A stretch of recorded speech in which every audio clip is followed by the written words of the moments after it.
Hello students, today we will understand the story of the diamond necklace. Actually this story have MP board 12th class and CBSE board 10th class also. So both classes have this story is so helpful and so important.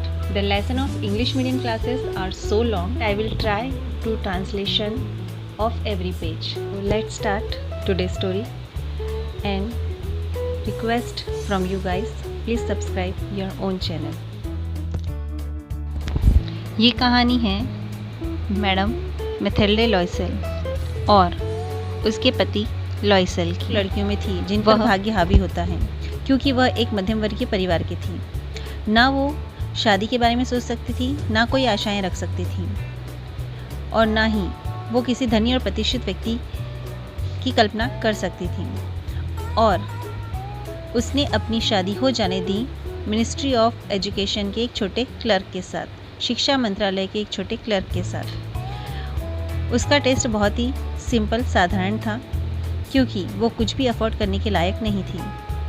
उसका जीवन बहुत ही दुखी था, क्योंकि उसकी शादी एक निम्न स्तर के व्यक्ति से हुई थी। वह बहुत दुखी थी क्योंकि उसे विलासिता का जीवन बिताना था। वह साधारण वस्त्र पहनती थी और मध्यम श्रेणी के एक कमरे में रहती थी, जिसकी दीवारें पुरानी थीं, जिसकी कुर्सियां टूटी हुई थी और जिसके पर्दे गंदे थे। वह हमेशा कल्पना करती रहती थी आलीशान भवन की, जिसमें सिल्क के पर्दे हों, सुसज्जित और सुगंधित कमरे हों।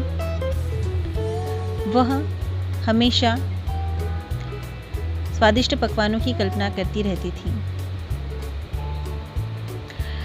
इसी तरह वह अपने साथ पढ़ने वाले सहपाठियों से ईर्ष्या करती थी, जो कि अमीर थे।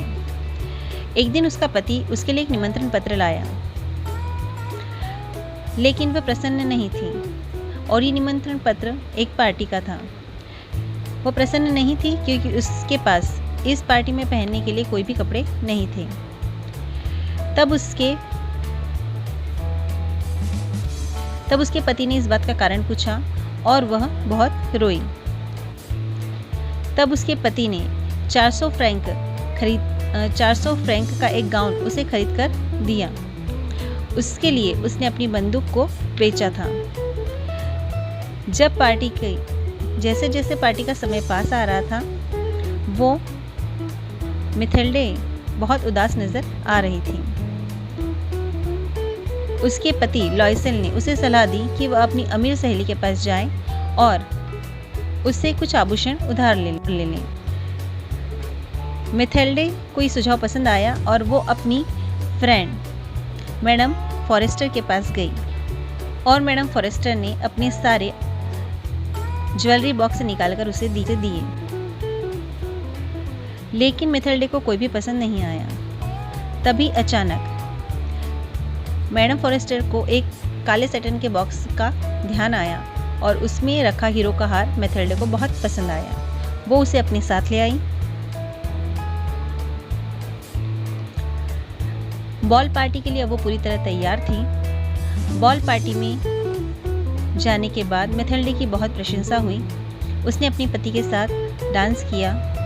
हर एक व्यक्ति उसे आकर्षक तरीके से देख रहा था और उसकी उपस्थिति सभी महिलाओं में सबसे ज़्यादा सुंदर थी। वो सभी महिलाओं में सबसे ज़्यादा सुंदर और आकर्षक लग रही थी। सभी लोग उसकी ओर ही देख रहे थे, उस पर मोहित थे, उससे परिचय करना चाहते थे।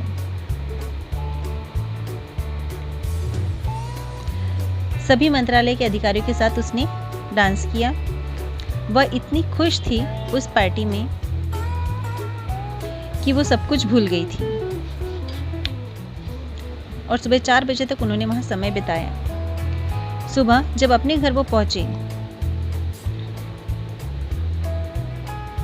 और उन्होंने अपने ड्रेस चेंज की, तब मैथिल्डे को ध्यान आया कि उसने अपना हार कहीं खो दिया है। वो जोर से चिल्लाने लगी और अपने पति को बताया कि उसका हार कहीं खो गया है। उसका पति भी बहुत डर गया।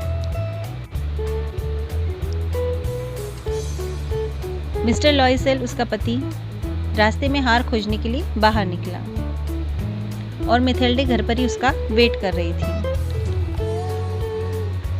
वह सोने भी नहीं जा पा रही थी क्योंकि वो रात भर जगी हुई थी। शाम को 7 बजे लगभग उसका पति वापस आया, लेकिन उसे हार कहीं नहीं मिला। वो जिस कैब में वापस आए थे सुबह, उसमें भी उसने ढूंढा, उसका भी पता लगाया। पुलिस में भी उन्होंने रिपोर्ट लिखवाई।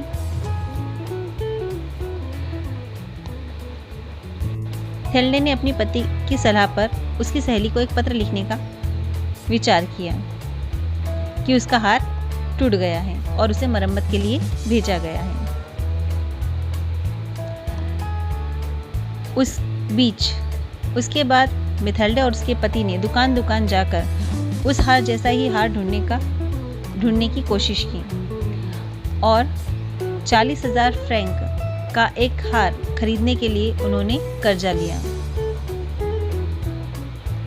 40,000 फ्रैंक उधार लेने के बदले उन्होंने 18,000 फ्रैंक ब्याज भरना कबूल किया।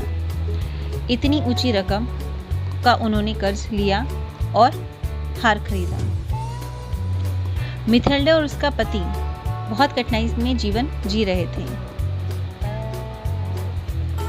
वो हार उन्होंने मैडम फॉरेस्टर को लौटाया और उसके बाद से उनका जीवन बहुत ही कठिन हो गया था। उन्हें एक सस्ते से कमरे में रहने जाना पड़ा। उनके यहाँ एक नौकर था जो भी उन्हें हटाना पड़ा और अब मेथल्डे को स्वयं घर घर जाकर काम करना पड़ा था। वह बाहर से पानी भरने, कमरे की फर्श साफ करने, गंदे कपड़े और बर्तन धोने का काम खुद करने लगी। खरीदारी करना, मोलभाव करना, खरीदारी करने का काम भी वो स्वयं करती थी। उसका पति शाम को घर आकर देर रात तक उधार लिए हुए पैसों को चुकाने के लिए कठिन परिश्रम करता था। 10 वर्षों तक उन्हें ये सारा कर्ज चुकाया। बीच वो दोनों पति पत्नी बूढ़े दिखने लगे थे। ऐसे ही अचानक मेथल्डे एक बार घूमने के लिए निकली थी और उसे मैडम फॉरेस्टर ने वहाँ देखा। मैडम फॉरेस्टर ने मेथल्डे में इतना बदलाव देखकर उससे पूछा कि क्या हुआ, तुम्हारा जीवन कैसा कट रहा है, तुम ऐसे क्यों दिख रही हो। मेथल्डे ये सुनकर आश्चर्यचकित हो गई और मैडम फॉरेस्टर को सारी कहानी सुनाई कि उन्हीं की वजह से उसका ये हाल हुआ है, कर्ज चुकाने की वजह से। मैडम फॉरेस्टर ने जब उसकी दुख भरी कहानी सुनी तो उसे बताया कि उनका हार तो मात्र 500 फ्रैंक का था और नकली डायमंड का था। ये है इस पूरे चैप्टर की कहानी। I meet you next video to translate all questions answer of this chapter in detail.